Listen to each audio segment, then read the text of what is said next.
Michelle Elam is the William Robertson Coe Professor of Humanities in the English Department at Stanford University and a Race and Technology affiliate at the Center for Comparative Studies in Race and Ethnicity.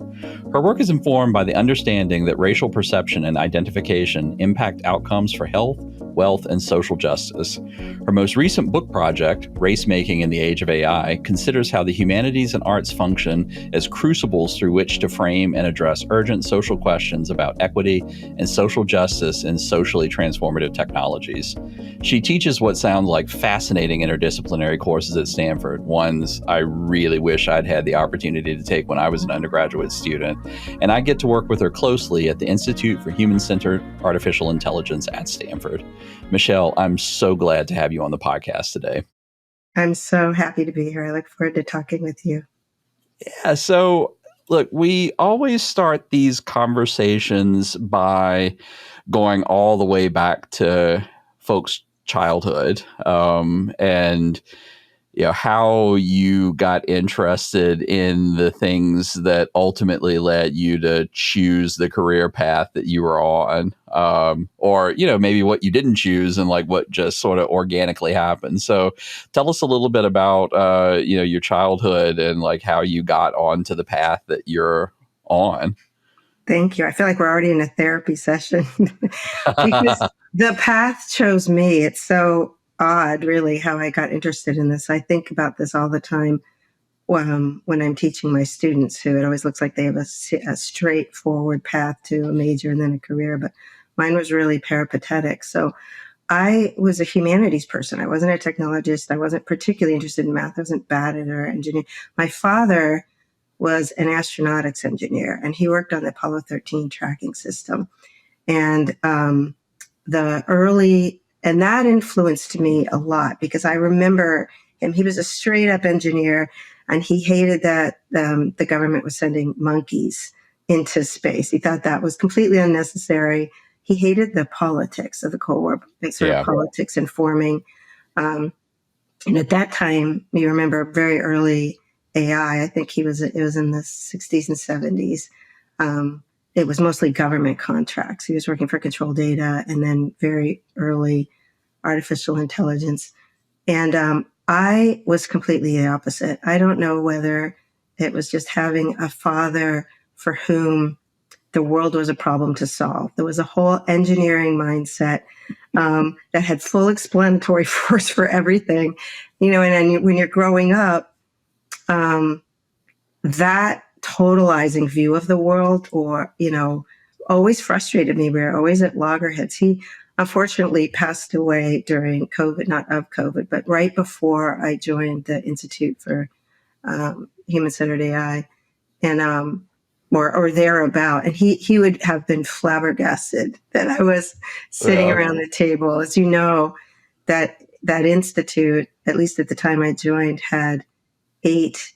It was very interdisciplinary intentionally. So Fei-Fei Li and her John Etchemende decided that they wanted a computer scientist, engineering. I was representing arts and diversity, humanistic perspectives. We had someone in the medical school, someone from law. She'd taken sort of C.P. Snow's two cultures and blown it up. And she really wanted people sitting at the table. But before then, that table didn't exist. And the cultural status, at least for my father, of being an engineer, doing things, making things, always seemed unintentionally, I'm sure, by him or culture, to set technology and technologists above the arts, which were always seen as sort of ornamental, nice, maybe they add local color to a product or something. But, and so I was always frustrated by the different cultural statuses with that. So all to say, it is bizarre that I'm sitting here talking to you, Kevin. And I think if I'm not mistaken, we actually met in Rome. We did. The dialogues. And that was really what started, I would say, quite late in life, obviously, my interest in this, not just because Fei-Fei and John approached me about it, but there was a conversation there with spiritual leaders, right? The Pope's people who were brilliant, Father Eric Salavier and other people who were talking about spirituality Yep. and AI, and in not in an apocalyptic or hallelujah way, but like what are the bigger implications? And there was a conversation about storytelling, if I recall. And the people in the room, I think, were thinking storytelling like marketing. Like, how can we tell the story better? And I was like, there are so many more narratives about technology than 50s science fiction by white cis male authors. I mean, that's there too. Yeah. And I think we connected over that too, because you have such an expansive imagination. And then I think the other strange thing that happened, it was before facial recognition technology. It was literally like 25 years ago. And a photographer had taken pictures of the faculty and, unbeknownst to me, had sold my image to Getty Images. The university didn't, I wasn't at Stanford at the time, didn't know either. And I started seeing hundreds of pictures of me out there. But I started being lightened and darkened. Yeah. And my father-in-law saw me on the side of a Boston bus as the older than average non-English speaking student going back to school. I was on Harvard's Rainbow site. I was the Hispanic Congressional Caucus website as a proud Latina moving in. So I became very interested in, one, the appropriation and commercialization of people's images. And I remember you telling me at the time, you're like, that is nothing. It is like, having your sort of proprietary relations with your own image is just the sort of start of it now, because of course now there's like generative AI where you can create faces and anything. But it both of those set me on a more cynical path, I think, to thinking about AI, and both because I was cautious because of my father's true believer commitment that engineers would solve the problems of the world. And then also the use of my image and that weird sense of losing control of your identity. Yeah. Well, look, and I think it's perfectly reasonable to be cynical. I mean, it's sort of funny, like cautious. It's cautious, like, right, or skeptical or pessimistic. Mm-hmm. Like the way that I describe engineers to most people is, and like the way that I think about myself is, I'm a short-term pessimist, long-term optimist. And I think as an engineer, you kind of have to be, and it sounds like your dad was very much this way. So like by virtue of your acculturation, or like, the brain that you were born with, you kind of look at the world in terms of everything that's broken, and what you can do to go fix it. Right. That's the impulse of engineering. Mm-hmm. And it's like a pretty jaundiced way to, look at the world. I like the way you described it, though, because that to me seems also like an ethical way to look at the world. Because I remember it can be limited if we don't pair it with other ways of looking at the world. There are different vocabularies and mindsets, yeah.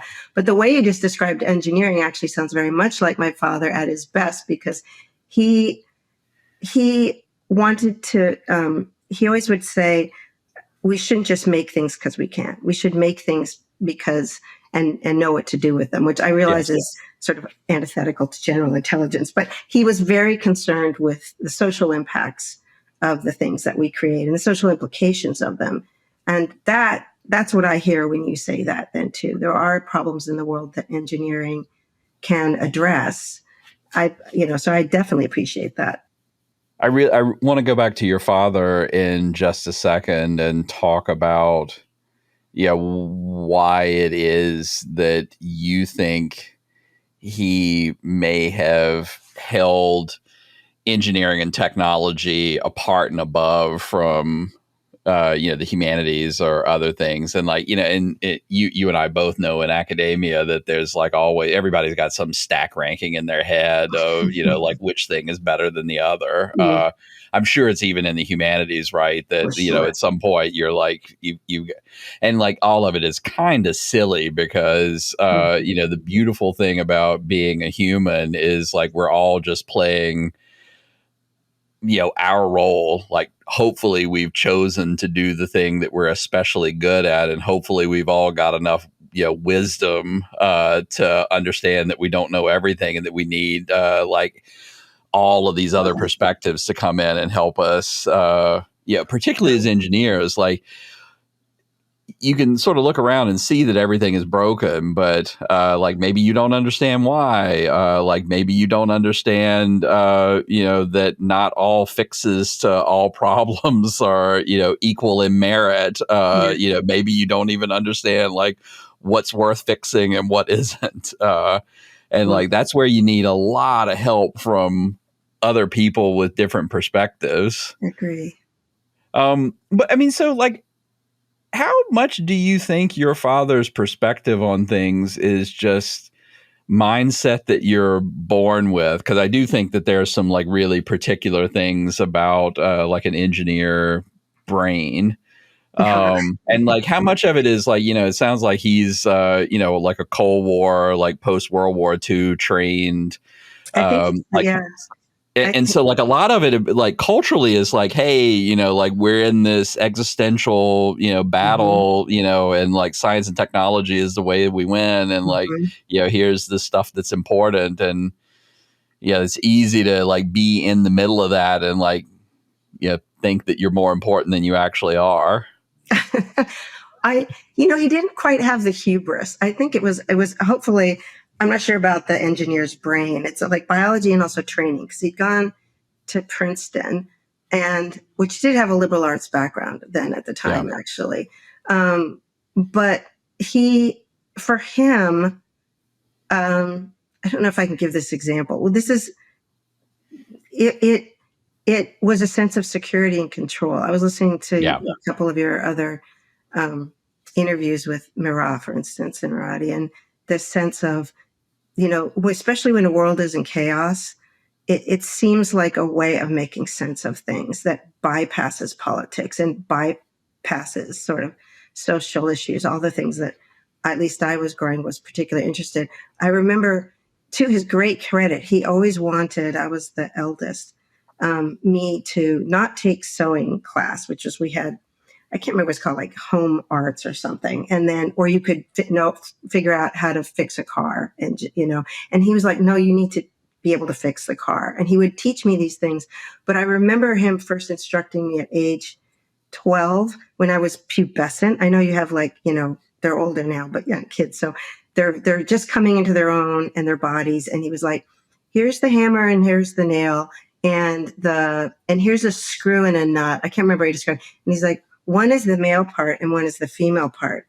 And I was just like, this gendering of these tools is a problem, Dad. And I was feeling it like kind of horrified. And that he was talking about male parts and female parts were passive and male parts were active. And, even at 12, 13, I could see the gendered yeah, implications of it. For him, it's just like, that's just how it is.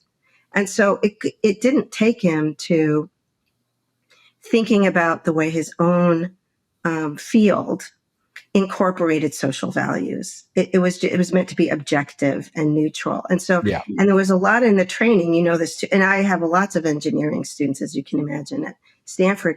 That education has really started to change because it used to be you had to just learn all the technical aspects, and then belatedly, maybe after you went into industry, you got to ask questions about the ethics or application. Students want to know now. Like they want, they're interested in social psychology. I was just having a student talking to me about the Weizenbaum's Eliza effect in relationship to the arts, and they want to integrate those questions about social psychology, whether or not they go and build a product, but like early on. And I think of my dad's era, it was yeah, very much, this is the domain of another field. You can deal with the social issues, we'll deal with the technical one.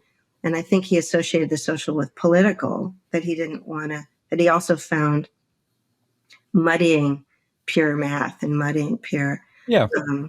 So I don't think he was, I framed it like a battle. I hope it didn't feel like I was too cynical, but because I think I have, there's a lot of talk about interdisciplinarity. And to your point, we need multiple perspectives. When you sit down at the table, which literal table, and I was luckily at HI, we call it, as you know, the Institute for Human Centered AI. We were all equal partners. However, the vocabulary is the way we talk about the world, the things we prioritize, the way we document our work.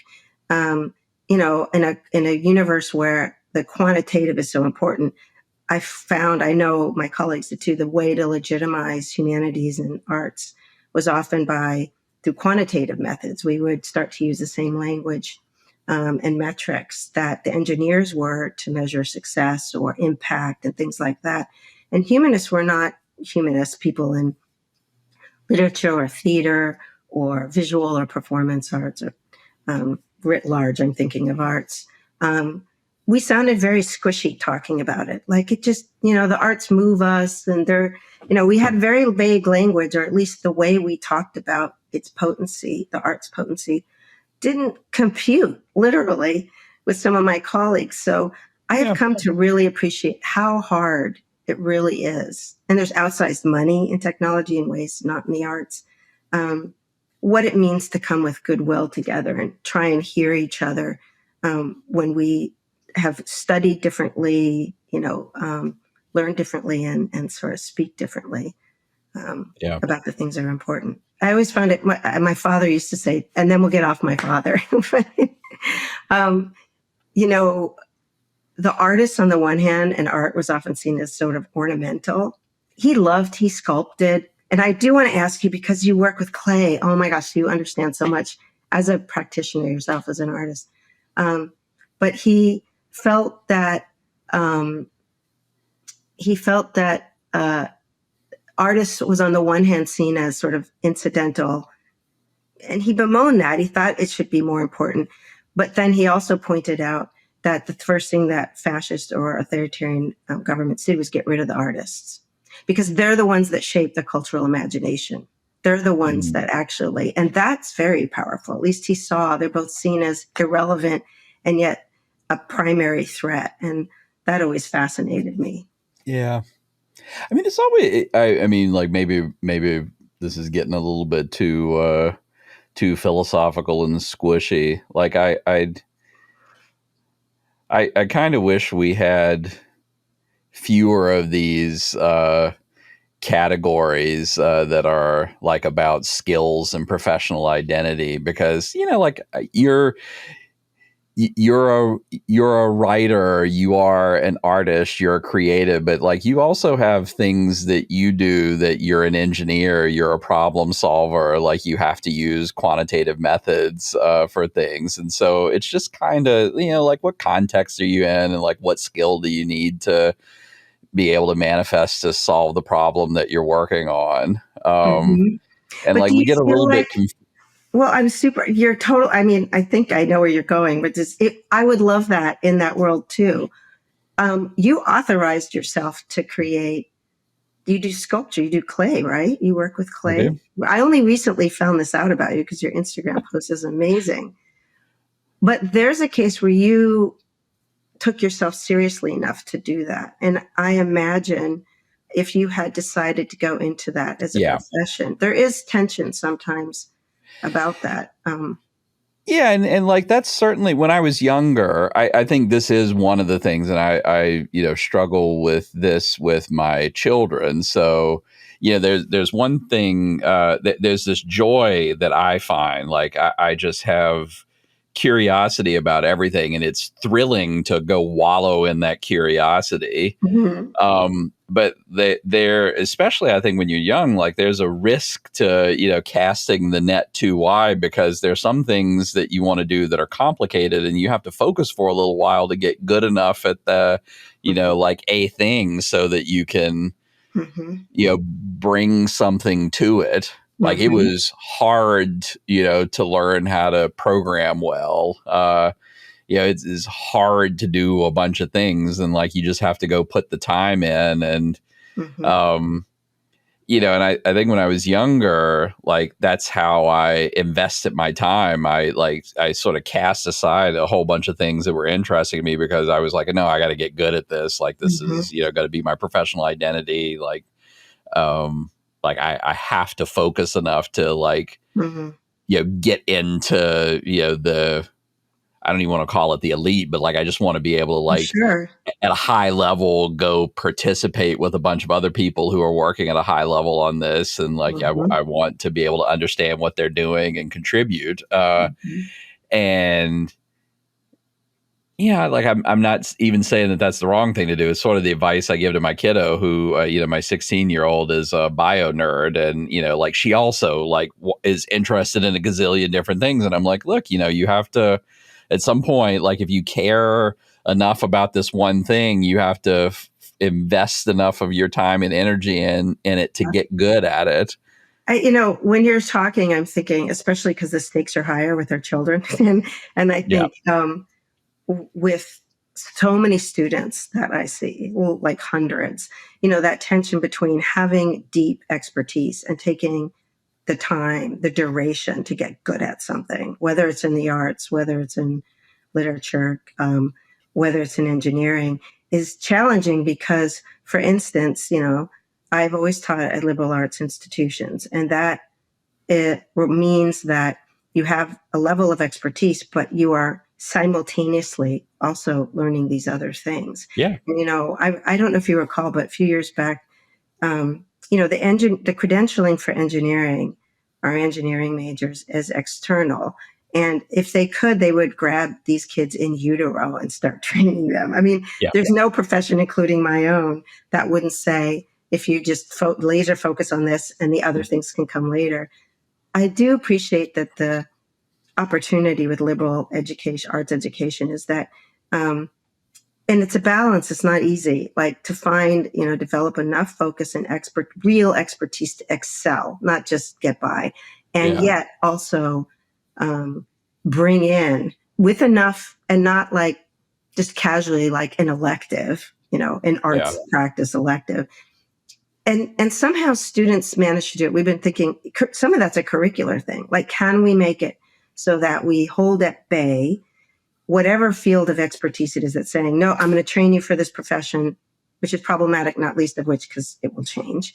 But also, you said something earlier that I thought was so important. So you obviously had internalized this earlier, which was you wanted to create things that changed the world. And I think those places where arts and sciences connect as well then too. Reid Hoffman, dear friend, talked about recently in a talk about that he thinks we're techno sapiens, that we're yeah, makers from the beginning. But I actually think we're storytelling sapiens because we are 100%. story. But they're not so far apart if you think about it. We not to flatten makers, and we're all makers or creators, which is to, in some ways, do a disservice to the expertise you're talking about. Also, that is essential. But I feel like we don't, to go back to your thing about we don't have to have categories. That's an example where we don't have to simply prioritize. We don't have to typologize, create typologies of, of what we can do. I think that talking with you is always fascinating. I like the squishy philosophical, actually, because it has real practical implications when you're in school, just as you said, because a Yeah, lot of the ways we teach disciplines and fields go back to the 50s or even before. And students, human beings, are naturally, if school doesn't kill the joy of curiosity, want to know things, want to learn things. But you mentioned, and I was thinking about this a lot when I found out that you do pottery, if you call it pottery, or do you call yeah, it pottery, the work that you're yeah, doing, which is beautiful. And there's pictures of the kilns. And the thing about arts that I would love brought into technology more. And the woman I taught with before was the MacArthur Award winning artist, Camille Utterback, who reminded me of this too, is that the practice of art making is durational and iterative and Yep. recursive, and it takes time in that kiln. And so, what I would love to see more of, let's put it that way, is that the idea of size, speed, scale, efficiency, optimization, which works really well, I think, in startups and certain things, doesn't have to apply to everything. It doesn't Yes. have to, like, Correct. you're saying you're agreeing. So I'm lucky you're agreeing, but I think it seeps into the way we talk about things. No, I violently agree, and like I think what the world needs from us is largely contextual. So I was in Mhm. Japan a few weeks ago, and no surprise, like it's a very interesting trip. So I spent the first half of the trip opening up Microsoft Research Tokyo. So like a new research lab and like entirely focused on AI. And then I spent the last half of the week talking to a bunch of Japanese craftspeople, so potters, people who do Edo Koman, which is a dyeing practice for like making kimono fabric, and folks who make traditional cedar barrels, and like folks who make canvas bags, and so the vast majority of the people that I talked to on the last half of that trip have been working inside of the tradition that is their craft their entire lives, and like the tradition itself is centuries old, and it's super interesting. Like How I do you think reconcile those two things? well, I think Japan does as a society does a very good job reconciling the two, because on the one hand they are more progressive than most places in the world, including in some cases the United States, and adopting very, very advanced technologies, and like they can, while they're doing that, simultaneously revere tradition and hold on to like these things that if the objective function for your society was economic efficiency, like they make no sense whatsoever. Yeah, I love But that. but in fact, they make a lot of sense inside of Japanese society, because if anything, they sort of look at the technology as purely a tool, like an instrument that's in service of Japanese people, and like the art is like something that's in service of your soul or your spirit, or Right. Yeah. I love that. And I love that you said the word revere. And the other thing in that description that makes me realize I need to go to Japan is so much of AI is so future oriented. It's like unprecedented, supposedly, and never been seen. And and history can get left behind, or it seem as, in an enlightenment, progressive, upward arc of, somehow we're getting more and more advanced. And then we can have an attitude towards the past and history as if it was more remedial or something we have to sort of get over.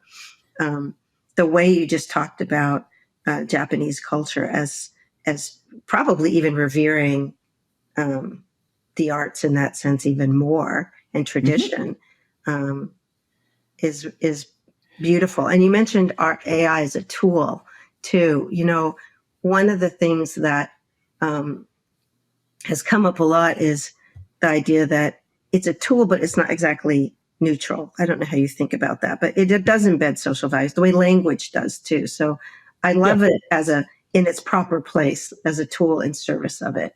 I think sometimes we maybe say AI for good as if it's inexorably going to reconcile kind of for profit motives with social imperatives. It's a dance, I realize, but I think calling AI or any other tool neutral is almost like a little bit of sophistry. It's kind of dancing around the issue that you really are getting at. Because like it doesn't matter like whether the piece of technology is neutral or not. Like ultimately, a human being is going to go decide what to do with it, and human beings are absolutely not neutral. Yes. Well, I mean, it's interesting because the implications of that do matter. So either it's in when I mean so if you think that it's bad actors, that it's not the technology, it's the misuse of technologies. That's one approach to solving um, technologies you might not like to see in the world. And the other is what technologies, when I mean social values, get embedded. Besides the Yep. example of my father and male and female parts, is what gets funded, Yeah. who's in place to think this is valuable or not, and Yeah. so those A product 100%, design. I agree with that. Yeah. And like it's one of those things too that's context dependent. Like one of the first projects that I worked on when I left academia and joined industry like a million years ago is I built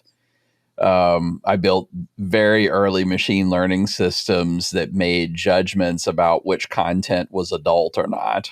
Um, Ooh, and that's fascinating. Yeah. Yeah, and so you will find very quickly that that is like very context specific. So Hmm. like what one country or society or culture finds Totally. offensive, another may find acceptable, and like there are Yeah. all of these, and then there's some things where like we all have just globally decided as human beings like this is unequivocally like Hopefully. in the category, and like we have to treat it as such. But it's sort of interesting, and yeah, it's eye opening when you have to sort of confront these things, like as an engineer, because like I was Yeah. 30 years old at the time. I was like a little bit like your dad. It's like, all right, well, like there's a reductive way of looking at all of this stuff, and like the algorithm is going to be simple, and like it's going to, But I you know, love that example. I think that's so moving because, beyond just content moderation, but at High, they're doing work right now about if you recognize that certain technologies that were created amplify whatever bias. This is so not new to you, but or social agitation or whatever. Then yep, what are the ethics of moderating that, and how does that change across different cultures? And they've yeah, been sort of looking at it in terms of political animus, and also having transparency, who are the yeah, moderators of it. But you can see, like, within a heartbeat, if you're trying to do good, it puts you right in the realm of social psychology and ethics. And I think the best engineers, and you are so one of them, are like, gee, maybe I need to know more. I think that's important. I think um, I won't name the names, but there's been a few books that have come out and said, well, humanists, people or lay people just need to know how the technology works more. They're not credentialed to weigh in on policy or anything else. no, And nonsense. well, given that it impacts every aspect of our public and private life, but I felt that way too. I felt like at High before I didn't want to just start critiquing something that I didn't technologically understand. But there was this tendency, and there still is actually at Stanford, Introduction to AI. It's almost entirely technical. Maybe there's like a unit on ethics, but as you know, there's like huge debates and fascinating research out there. Not critique meaning critical, but like that can enlarge, you know, and encourage, I think, engineers or whoever happens to be creating, the arbiters of the worlds in which we live, to think about the things the way you are, the way you always have, Kevin. You've always been like this, as far as I can tell. I wish one of the things that we taught our young engineers was for them to lean into the sort of discomfort that arise Mm-hmm. very quickly when you're trying to build technology for human beings. Mm-hmm. And like they lean into all sorts of discomfort, right? Because you walk into your first partial differential equations course, and like like You're that uncomfortable. that's uncomfortable because it's hard, and like you don't know all of the answers right away. Yeah.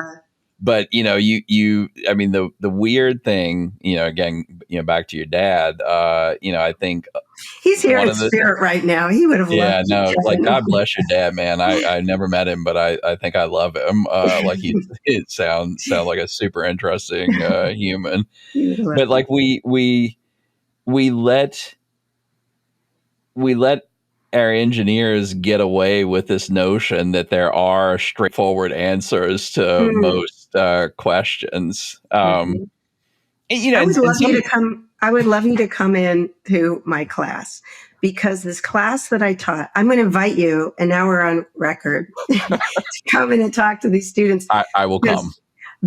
Oh my God, they would utterly love it, especially the way you're talking. So when I team taught, it was arts and AI with this artist, because I realized I needed to bring her in. And then we actually brought in people who were working on AI particularly. And the engineers were very uncomfortable initially we're talking about feminist AI, queer AI, artists and, AI artists of color dealing with like decolonial AI. You could just see their pupils dilating. But the people who'd been working in either performance or theater or literature arts, who, if they weren't familiar with it, it wasn't, they were either the social sciences or humanities. It didn't seem so odd to them. They were highly intimidated by what looked like the outsized intelligence and status of the engineers. And so we created some assignments. I mean, they were both intimidated by each other. That's the point. That's why I like undergrads and some graduate students who are, if they're not totally pre-professionalized, because they're so open and curious. Yeah. And if you can create assignments where either they're case studies or different kinds of assignments, so it's not just memorization and it's not just product design. They produced amazing things. A couple of them went on to become Rhodes Scholars, and it was a stance of humility too. Yeah. We weren't dogmatic coming in there and saying get outside of your narrow mindset, but you would be very inspiring to them. Because you can come in. No, I mean, think of the impact, very early on when they're young and still open. Because as we get older, I don't want to say we, once you hit 30 and you are professionalized and you're surrounded with certain world and you're rewarded for certain kinds of things, there's just less of a tendency to have the kind of totally frank, open conversations that we're having right now, Kevin.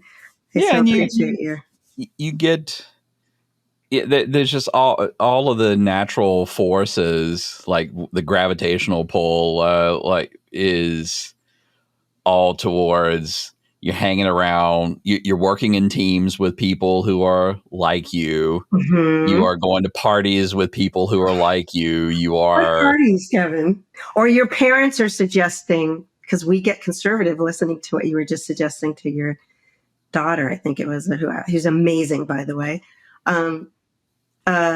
We want to look after them. So we're like, and they may have a passion that shows up later in life. My one cautionary note to this, especially if you're first gen, and I know, your background too, my mother didn't go to college, is the sense of like, you better get something that is going to make you solvent. And so there's this pressure, but I cannot tell you how many times my husband, who you also know, and I have seen students who are going into a field that they think is going to, pay out or at least make them stable. And then when they're 30 or 40, have a midlife crisis, and they're like, and then, so it's a balance. I mean, I have no idea what the answer is. It's just that. Yeah, I don't know either. I mean, look, I think the thing is, you just at any point in time, like there are pragmatic decisions that you have to make, but like you also need to leave yourself open to possibility and like have, at least, some feelers that are outside of, whatever bubble that you might be living. Like one, you have to recognize you're going to be in a bubble at some point. Yes. Like it's just bubble recognition is hard if you're the fish in the fishbowl for all of us. Yeah. Yeah. Well, can I ask you a question? Sure. How did you get into pottery? Like, I want to hear about your experience as a practitioner. It just seems a very different step than the kind of work you do. How did you valorize or validate yourself enough to, because I've seen some of your work on Instagram. It's beautiful.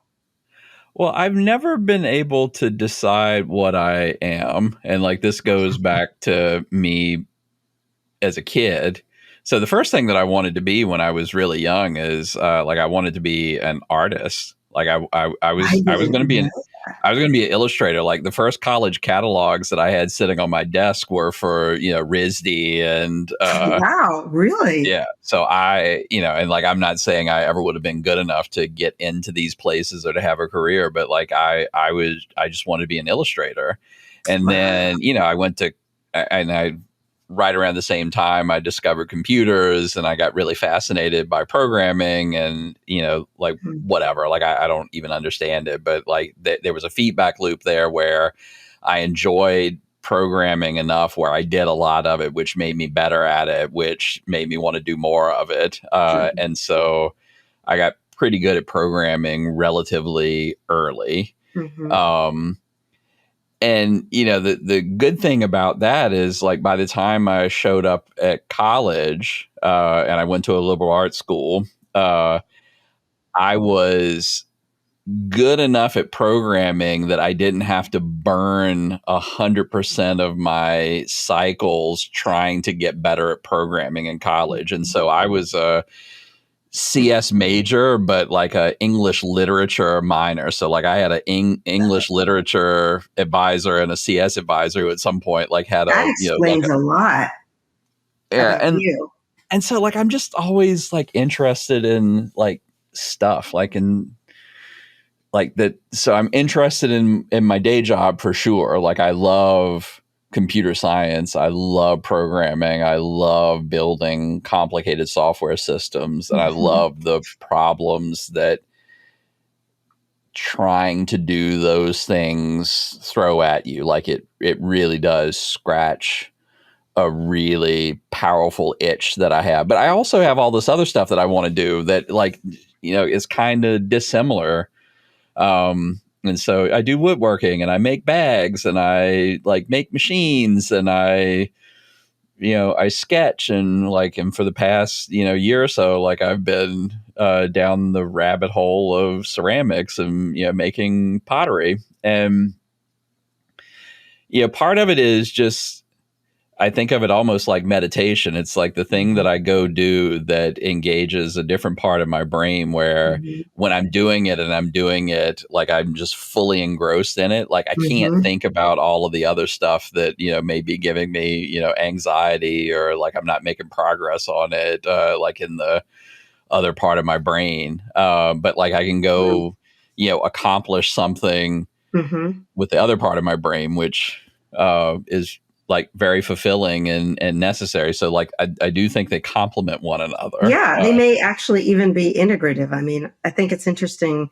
Um, one of the listening to you talk about creativity, and AI, and one of the ways AI has been talked about is amplifying or blitzscaling, creativity by expediting it or scaling it. But actually, the way you talked about it, as meditative, not as escapist, but as also Hmm. um, I always, as sort of gestating, I suspect what's going on in your brain is not the two halves. And, Yeah, even the idea of the neural map is, a metaphor, but yeah, that I'm sure all of us have gone to bed thinking about something and then we wake up and, whatever that durational process yes, is. And so I suspect that your ceramic making is making you a better engineer too, and probably vice versa. yeah. And look, I do ceramics like an engineer. Like I've invented tools. I'm like some pieces of it. I'm much more precise than a normal ceramicist. Like I'm off buying rotary viscometers to make sure that my like You're my so the, wonky, Kevin. yeah. But like I also so it does two other things for me. Like one of them is like just purely it is a little bit escapist because I will tell you the more senior that I've gotten in my career, the less individual contribution I can feel on any of the things that I'm Mhm. doing because there are thousands of people and like they're usually years long projects. And so Mhm. it That's just interesting. really, you can't really see what you're contributing to a thing, whereas like you go into the studio and you make a pot, like exactly what you've done and like the Yeah, timeline's kind of short and like it's your own two hands and you get yeah. to the end of it and you're like, here's the thing that I made, and like you as a young computer scientist, like you have that, and then you You just had sort that of lose it over satisfaction. time. And so like it's really good for that. But like the best thing that it does for you is it gives me a way to go talk to people who aren't computer scientists, Mhm. because Mhm. it's hard to like go to an artist and to strike up a rousing conversation about like how great stochastic gradient I descent see. is. I just want to pause here and point out how moving it is the way you're talking about art. Because not once have you said so. Social connection, also a mode of personal expression with a sort of, not, I don't want to say outcome, but a connection to that which you're creating. Not once did you talk about aesthetics, good art, bad art, because if there's one thing that's been helpful about um, all the debates about AI and art, honestly, is that it did upend the professional art world and the tastemakers and all of that, because the aesthetics about what makes for good or bad art, according to all those categories, are so culturally specific and historically. But I love, so Absolutely. I really I wanted to just, the teacher in me is like, that's a note worth pulling into relief, because the way you talked about what is fulfilling about art resonates with the way people understand not just personal Mhm. expression or even social commentary, which for some is, or even art for art's sake, which is almost impossible to do anyway. But art is not even just a reflection of the world, but also constitutive of it. You are creating your own worlds and different ways of thinking. I'm Yeah. sure that shapes the work and life that you have. And that's usually how people do. I mean, to me, that's a more meaningful way to value art. Yeah, it's sort of funny. Like you talk to artists, and like artists, I think, have a hard time defining exactly what art is. So, like, Some forget about good art and bad art, but like, what Mhm, is it? mhm, And to me, and I like this isn't me even saying this is what it must be. It's just how I think about it. Art feels to me like this thing that you have in you that you need to express, that you don't mhm, have any other way to express, but like it mhm, has to get out. mhm, Like you gotta. mhm. I hear And that. It's like a calling. and there's other parties in this transaction. So like you sort of put this thing out there, and then you have a whole bunch of other people that are going to connect Mhm, to you through this thing that you've tried to express. And like whether or not they get what it is that you were expressing, to the extent you even know what it was that you were expressing, mhm, like the important thing is like there's a connection, like there's a mhm. conversation that you can now have about like this very squishy thing, and the catalyst for the Yeah. conversation is like some artifact that you've made. I um that's think about how you just talked about this right now. Well, which was, you said squishy, and at Stanford it's fuzzy. But actually you were very articulate about what it is. It just doesn't fall into the same calculations or certain kind of vocabularies that engineering does. But Toni Morrison has this great line where she says, where she writes her, the novels, and then she sends them out into the world like children. So there'll Mhm. be people who value it or evaluate, or there's valuations of the work you do, or there's aesthetics. But you're right, the artists themselves, sometimes they can name what they're doing. There's fabulous people who can, Yeah. um, but it's not required Yeah. necessarily. And I think you're absolutely right. But that's part of also sometimes how people dismiss artists. They're like, oh, they're Yeah. just out there, in a little Parisian atelier, just doing their little thing. So we need better ways to talk about it and to revalue it. The way you talked about Japan, appreciating a tradition, if it's built into institutions where it seems to me, allow space, funding, culturally, even parks, like creating, or, it costs money to create art, Yeah. a lot of times. So not that we have to think about the economics of it, but we haven't talked about this at all, but I'm hoping at some point, and I know we're almost out of time, but talking about the value of art and then the conditions for art are so important, because all the debates, as you know, about the SAG-AFTRA debates, or the strikes and the copyright compensation. Well, All of that. It's in the background of all of this, I think. yeah, and I think it's it's a super important conversation. And like, if I'm sure there are many, many, many parts, but at least two of the parts are like, there's sort of there's the economics of art and creativity. Like, what's the business model for it? Like, how does it get funded? Like, how can you choose to be an artist and have a career? And I think it is perfectly rational for everyone who has discovered a business model that empowers their creativity for them to say, like, I am not interested in having this upended on me without any input from me, because like, I'm just a human being, like, trying to have a life and to like earn a living from this thing that I've invested so much of my time and energy getting good at. Like, that's perfectly natural and real. And then there's, like, this other question, which is, okay, well, we have AI, and AI, I don't even want to use the word can do art, because I don't think it actually can. But it can, it is at the very least like a new tool in the repertoire of artists. And, I think there's a question people have around, whether the existence of this new tool, does that demean what they do, like, artistically, not economically, but, like, does it take away the value of this thing that I do? And I think there, like, the answer is, like, absolutely not. Right. I actually would agree with you. I think it is much more similar to a paintbrush, and there's a very long history of technology and artistic creation than to. But you mentioned the can it do art, and that takes us right into the these debates about what is art, what is great art.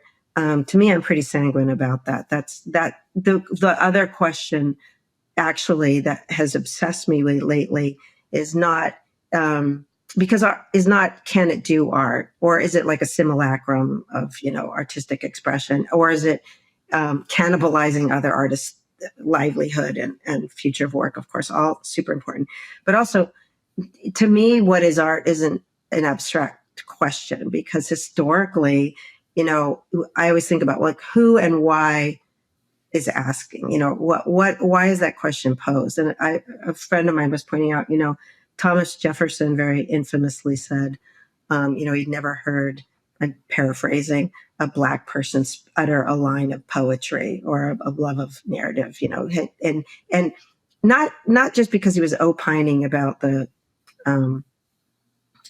biological status and abilities of Black people, but also there was an anti-slavery bill that he was supportive of, but it actually included the notion that Black people were not culturally or physiologically advanced enough to become part of the polity. So, and he used, and if art is an index of the level of humanity, which it has been for a very long time, it was seen as the apex of, like, sophisticated cultures and so on. Then that question, which should seem sort of moot, actually, I always think about, like, where's that being used or mobilized? Like, what? Not to get wonky or anything, but, like, why is it really mattering to people? Are they anxious that AI, is gonna, or algorithms are gonna steal future work? Are they anxious because it looks like it's the last Turing test of humanity, is artistic expression?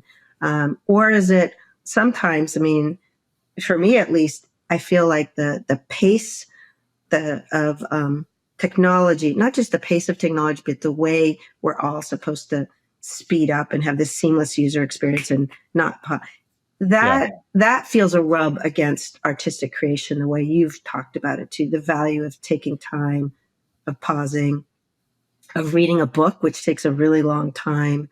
That I just want to hold those together in the same space somehow. Yeah. You said something a few minutes ago, which I think is really, really important. Like, we are maybe more than Homo techne, like we are, whatever, the Techno sapiens was his term. Yeah. Like, we're storytellers. Yeah. And, like, one of the interesting things about art is, you can have a Japanese tea bowl, for instance, and it can be, a vitrified hunk of mud, if you look at it one way, or it can be like this thing that has a rich tradition that's centuries old and like just a It's resonant. fascinating history around, all of the different ways and all of the, sort of artistic and social reasons that like things got made the way that they were made. And you have people even today who just invest an enormous amount of their soul into making these objects, not because they're interested in making a vitrified clump of mud that you can put some green powder in and like sip some liquid out of. It's like the story around it. Yes. It's about Buddhism and nature and, like state of mind and I like love that you just harmony. pointed out the multiplicity of narratives with even an object. Because when we say storytelling, it's not just one cultural narrative. And it's not even just everything subjective. It's almost like a palimpsest of all these different kinds of storytellings. I complete. And storytelling that is a function of both the thing itself and also the viewer. Yeah. Which I think is just so, we co-create the meaning of the objects we create. Yeah. I love your description of that, Kevin. Yeah. And sort of, back to AI. So, the object itself is relatively uninteresting absent the humans. And the two interesting things to me about the humans relative to the object is you have a craftsperson who,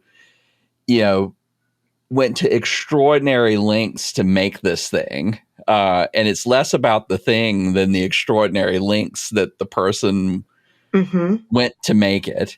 And then there's the story that surrounds the whole thing. Like that's what makes it compelling. Because if you didn't have those two things, then, like it's, kind of borderline indistinguishable from some random rock that, Rain hollowed a pit out in. And, it's like we impute the meaning on these things. And sometimes the meaning is shaped by marketing. Like we're going to tell you what this thing is important to you. And then humans, just as you said, we co-create the meaning of it too. I do think of the Eliza effect of the way we will insist on meaning in the things that we create, even when we know the meaning doesn't necessarily just reside in it, which I find fascinating, potentially problematic because we can be profoundly manipulated by those things, obviously. But also something very poignant to me that we're meaning-making creatures. Yep. I love that. And so that's why, like, I am obviously in a whole bunch of different ways worried about the bad or the unintended stuff that our tools can let us like intentionally or unintentionally get up to. But like I also, on the other hand, like I'm not too worried about like having our human dignity stripped away from us, because like like our dignity is a thing that we have, and like it is, our interactions with one another and, like the stories that we tell each other that create all of this meaning. And so, AI absent that is, to me, like completely uninteresting. Yeah, it's interesting. When I was thinking of ghost workers and the way in which certain practices, of course, in AI development or whatever, does have this invisible underclass, and it can actually strip the dignity away of some people. So paying attention to that. But I agree with you. I'm not worried. Maybe some people are more worried than me that it's going to be sentient in a way that we are concerned it's going to, upend us. Or I'm not in that apocalyptic camp, for instance. Well, in the very least, like we should refuse to let it, like for well, but there's plenty of people out there, and them all. They're like, well, let it be what it is we brought this into the world, and it's going to do its own thing. To go back to my dad, finally, who would absolutely have loved you, is we can't always anticipate, obviously, second use or third use. We can't always, human in the loop isn't sufficient because who knows when that, when we're in the loop or how belatedly. Humans have been in the loop for a lot of technologies that have done a lot of damage. So it's much more complicated than that. But at least being alert to those things, I think, is very important because it has such great potential, obviously. Yeah. And you work in some of that. I think for some things around climate change or about food scarcity, oh my gosh, like amazing, right? So I wouldn't want to forget that. Or enhancing and augmenting creativity, not taking over it, obviously. But that's, I've seen AI, particularly in terms of literature, as a useful interlocutor. I do think it needs to be, in the same way we're having a conversation. If I quote you, which I probably will, I will credit you. So I think that's also important too. I'm thinking of students now of recognizing when you've drawn on AI to write a paper. We haven't even gone there. We'll have to talk about AI in education sometimes in the future with your students your kids who are growing up right in the thicket of all of those ethical issues that I'm sure all the colleges and high school probably right even now are having to deal with. Yeah. Yeah. We could talk for hours about that, I'm sure. So we are well and truly out of time. I have one last question for you before we go, which I ask everyone. So, you have such a interesting job and like a broad range of interests. I'm just curious what you do outside of work for fun. I read because it's so rare to spend time with a book. I was talking with one of your producers before. I hope I'm not outing her. Said her favorite thing to do is to take a book into the bathtub. And they actually, besides the fact that a hard copy book can be tricky and get wet. If you notice, there's like a lot of books behind. I'm almost entombed by all these books. It's a luxury, it feels like, to take the time, to authorize myself to take the time to sit down with a book in a quiet space. It is meditative. So that is what I've been doing. You'd think as a literature professor, I would have been doing that all along. But I forgot the pleasures of unrushed, unhurried reading. Yeah. It's funny you say that. So my wife, by training, is a historian, and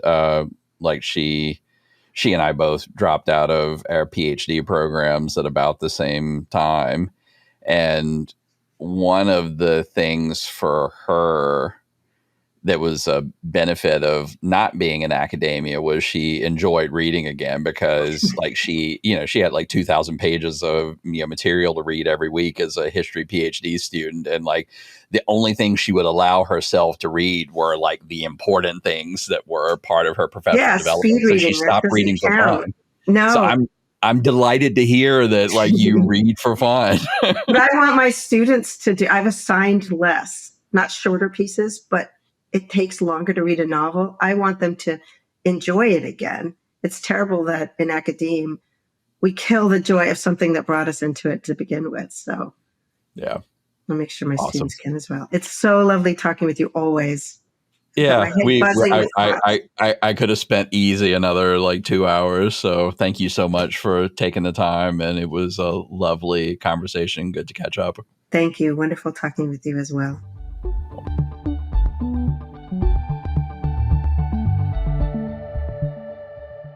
What a great conversation with Michelle Elam. I really could have gone another couple of hours with her. And this is, by the way, how all of my conversations go with Michelle. So many interesting things to chat about. One of the things that really stood out to me about our conversation is like this notion of how important narrative and storytelling is, and how we understand technology and how we understand technology's relationship to us. I think Michelle has got a really fantastic take on some of the thorniest issues with AI. And like part of that is ensuring that, us as storytelling beings, how we really understand technology of AI as a tool and really sort of inspect how it is that that tool is helping to shape the stories that we're telling so that we can have more agency in evolving those stories and not having things get away from us. There were a whole bunch of other things that we chatted about in that conversation that were really great. And I absolutely am going to take Michelle up on her offer to spend more time with her students, who I think are asking all of the important questions right now about how this technology is unfolding and like what its role ought to be in the world. And so I'm just sort of excited to chat with more young people, with artists, with writers, with creatives of all sorts, to hear how they're thinking about things. So that's all of our time today. Thanks so much to Michelle Elam for joining us. If you have anything you'd like to share with us, please email anytime at behindthetech@microsoft.com. You can follow Behind the Tech on your favorite podcast platform or check out our full video episodes on YouTube. See you next time.